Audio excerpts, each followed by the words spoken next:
Hi, my name is Bandy, and this is my channel Bandy's Books. Today we are back with another bookish recipe. This week I'm actually going to be talking about an audiobook that I listened to last week, and I'm really excited to talk about it. It is an author that was pretty new to me. She is a well-known author, well-respected. She has a lot of books out. I just have never read her writing before, so this was kind of a new field for me.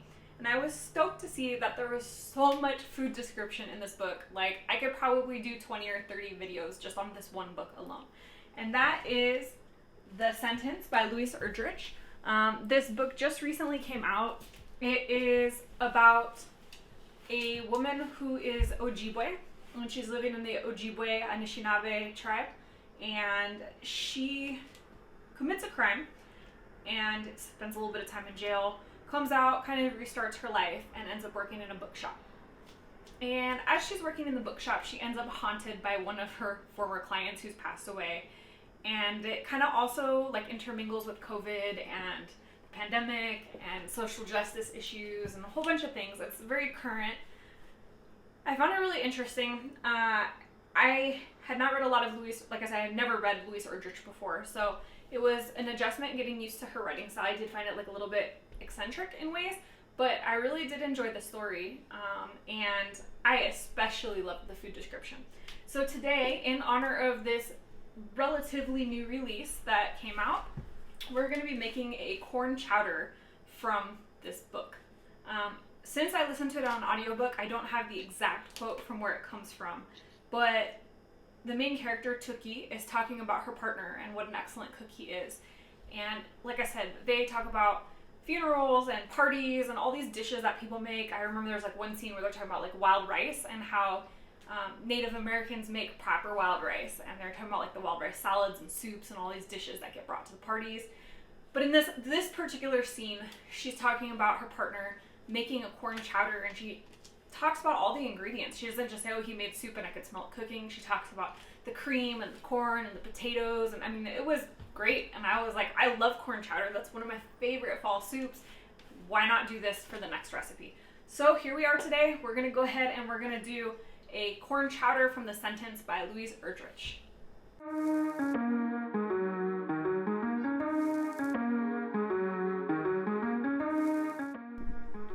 Alright, for this dish, we just need a few things in terms of equipment. A cutting board and a knife, a wooden spoon, and a soup pot. This is going to make a pretty decent amount of soup, probably one full pot like this. So definitely use, something with a good amount of space. For ingredients, we're going to be using corn. I like fresh corn best for this, and the reason is we're going to use the cobs to flavor, give it some extra flavor. So in this case, if you have fresh corn, I would highly recommend doing it. If you don't, and all you have is frozen corn, it's still doable. You're just going to skip the part where we're using the corn cobs. And then we're going to have smoked paprika, black pepper, salt, potatoes, garlic, butter, flour, a red and green bell pepper, some onion, chicken broth, and heavy cream. We're also going to need some celery, bay leaves, and thyme. I have some ground thyme at the moment, but if you had fresh, that would be perfect.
So, and then I always just kind of come back and get the little edges.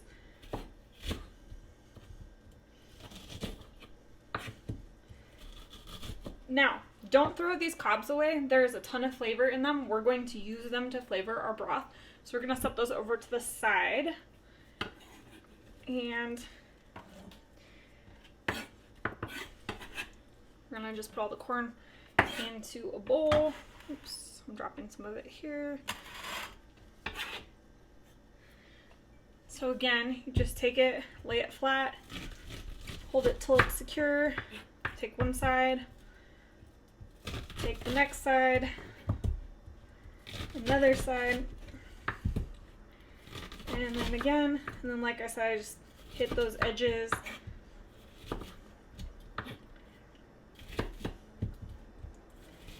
And then save the cob. So I've got about 10 of these to do, so I'm just going to snap my fingers and we'll be back. We're going to go ahead and start the cooking process. I've got a little bit of butter in the pan melting down, and we're going to add our peppers, onions, and celery. We're going to let them sweat a little bit, and what sweating means is we're going to cook them slowly over like a medium-low heat, just so that they get translucent and they start to like sweeten up and let their juices out. This is not going to be a saute, so you shouldn't be hearing like heavy sizzling. A little sizzle is fine, but it shouldn't be heavy duty. These are not going to get brown. They're just going to get nice and soft. Okay.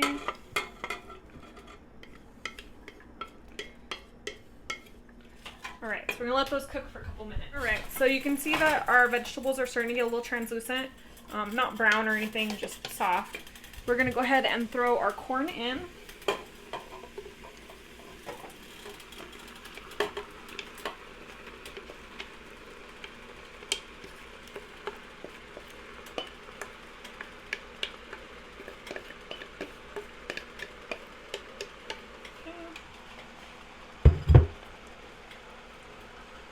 Same thing, we're going to let this sweat down just a little bit.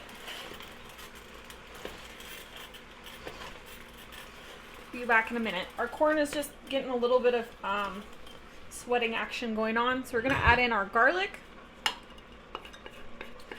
And we're just going to stir that into the bottom and let this cook for just a second. I just like to let the garlic get fragrant. So just expose it to heat for a minute or two. We're going to add a couple bay leaves.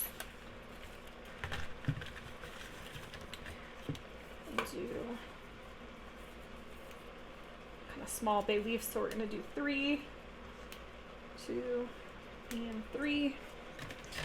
And then we're going to do just a little tiny bit of thyme. If you're using fresh thyme, like maybe 2 to 3 sprigs, a little bit of smoked paprika, and we're going to put in some fresh ground black pepper.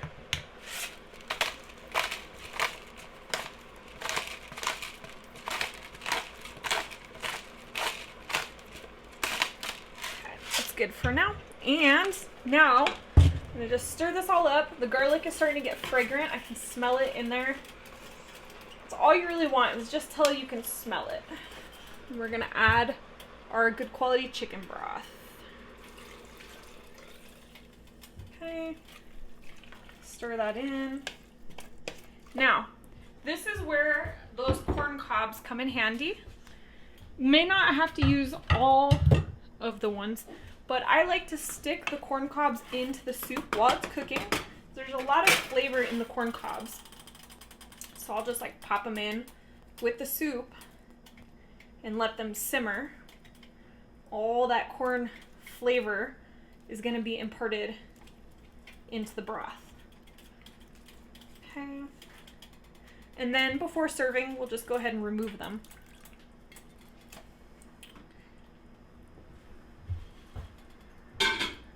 We're going to let this simmer like that for about probably 15 to 20 minutes. We're going to come back, remove the corn cobs from it, and then we're going to add our potatoes and finish it up. Alright, so at this point we're just going to go ahead and remove these corn cobs. I just like to let them simmer for a little while just to give the soup a little extra corn flavor. Add some sweetness to the broth. It's really like not absolutely necessary. Definitely the corn itself is going to give a lot of sweetness, but you have these cobs, so you might as well use them, you know? I mean, unless you're using bagged frozen corn. And if you are using frozen corn, if there's not fresh corn in season, then that's okay, just skip this part. But if you are using fresh corn, you might as well take advantage of having it. So we're gonna remove all this. This smells so good. I'm like starving right now and my mouth is just watering. All right, so we've got all our corn removed, or our corn cobs. So we're gonna add our potatoes. I'm just gonna drain the water real quick.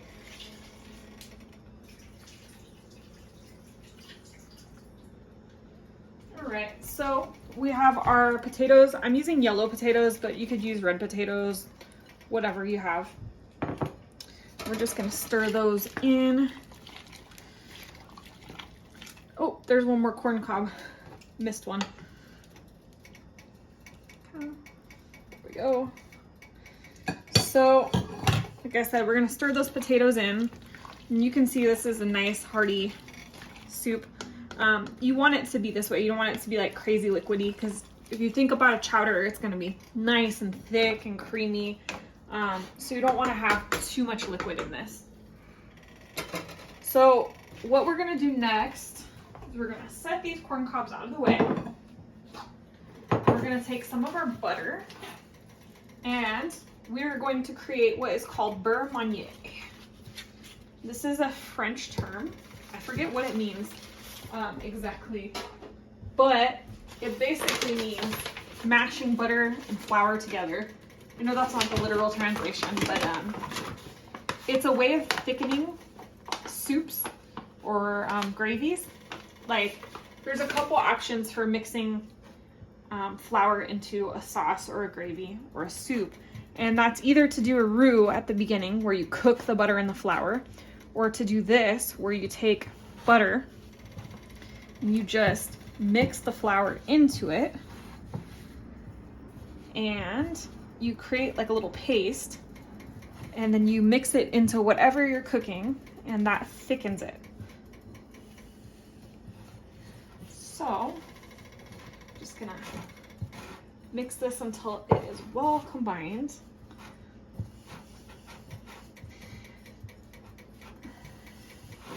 If you were making this and you wanted to make it gluten-free, you could sub in some cornstarch or some arrowroot instead of flour. You wouldn't need to mix it with butter. You would just mix it with some water, bring your soup up to a boil, and then go that route. So we're gonna start with about half of our butter flour mixture. So a ball about that size. And we're gonna go ahead and pop it into our soup. We're gonna bring it up to simmer, let it cook. Now, the downside of using flour in this preparation instead of creating a roux first is that you're gonna have that raw flour flavor. So you have to cook it for at least 20 minutes to get rid of that flouriness. If you do this at the very end, it'll thicken, but then you'll be stuck with that flour flavor. So that's why I'm putting it in right now with the potatoes. It's gonna give it time to thicken, give it time to, reduce that flour flavor, get everything kind of nice and cooked together. You definitely don't want to use this method if you're not gonna give it at least 20 minutes of cooking time. Our chowder is just about where we want it.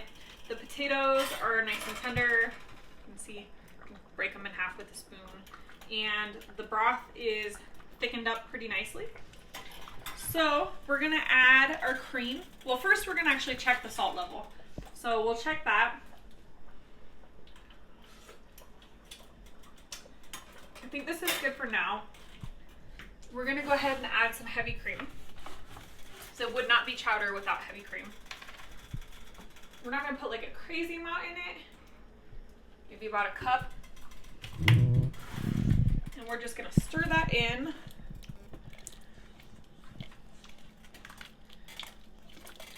And we're gonna let this simmer for another 5 minutes or so just for the cream to thicken up. Once it's thickened up, we're gonna taste it again, adjust the seasoning, and then it's dinner time. And I cannot wait. I am so hungry. This smells so good. I'm ready. All right, so our chowder has simmered. This is about the thickness that I personally like it. I like it to be creamy and not like super watery, but also not like stand a spoon in it. I know that on the East Coast, it's more common to do the chowder so thick that you can literally stand a spoon up in it. But that's not my style. So if you like it a little thicker, you can always add a little more flour and butter mixture. Also, you could let it reduce a little longer if you want it to be a little thicker. I'm happy with where it's at. So we're gonna taste it and check the salt levels.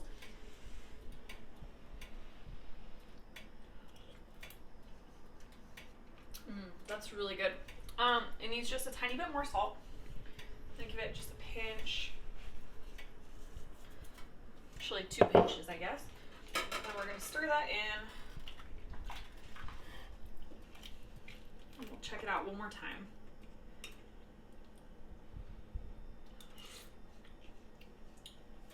Oh yeah, that's perfect. All right, this is ready to go. So we're gonna go ahead and plate up a bowl, and then we're gonna say bye. All right, so we're gonna ladle up some bowls. This would be perfect with like some crunchy French bread or some cornbread, biscuits, whatever. I mean, it's fine without the bread, but you know, who doesn't love a good piece of bread to dunk in soup? So that's enough for me. We get Oz a bowl as well. He's back here recording this video patiently waiting for dinner as well. So here we go. So there's a bowl for Oz and a bowl for me. Give this a try and say bye. All right, so the soup is ready and I'm so glad because I am starving. It is a terrible thing to be hungry and smell really good food cooking the whole night. So let me go ahead and give this first bite. Get some potatoes and corn.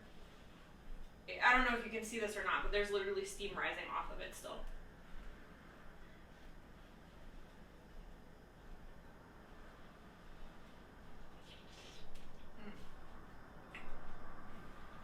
Oh, that's so good. That is a bowl of comfort.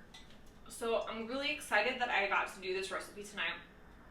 And the reason is we've been having a particularly dry winter here in Las Vegas.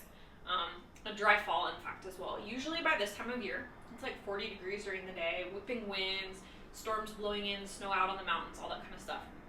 And we haven't had any storms, no snow on the mountains. It's been like in the 70s all through October, November, and into December, which is highly unusual for Las Vegas. We're in a really, really bad drought. And today, as I was driving home, I saw a bunch of dark clouds coming in over the mountains, and it's just started raining outside. It's not crazy hard rain or anything, but it's rain. And that makes me all the happier that I made a big hot pot of soup, because what's better than a big comforting bowl of chowder when it's cold and rainy and stormy outside? So if you're like me, then this is the perfect winter dish for you. And again, I just want to point out that this is based off of the corn soup that is talked about in the book The Sentence by Louise Erdrich. It is a pretty recent release, so I highly recommend checking it out. I'll probably be doing a 5-minute review of it in the next couple weeks or so. I really enjoyed it, and if you have a chance to listen to it on audiobook, I actually would really recommend that because Louise actually narrates it herself, so you get to hear her pronounce all the Ojibwe words correctly and the names and everything. It adds a really nice touch to the story. So if you like this video, please consider hitting the thumbs up so that I know, and tell me in the comments if you like your corn chowder thicker or thinner, and if you might make this recipe at home.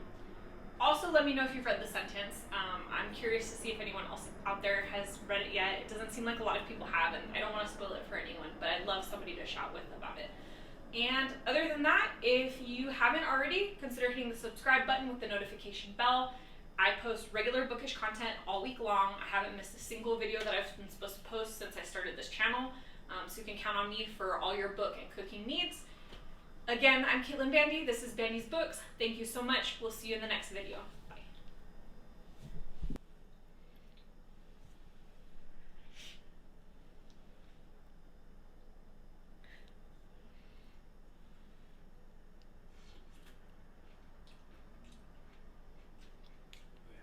How is it? Still really hot. To me, it is.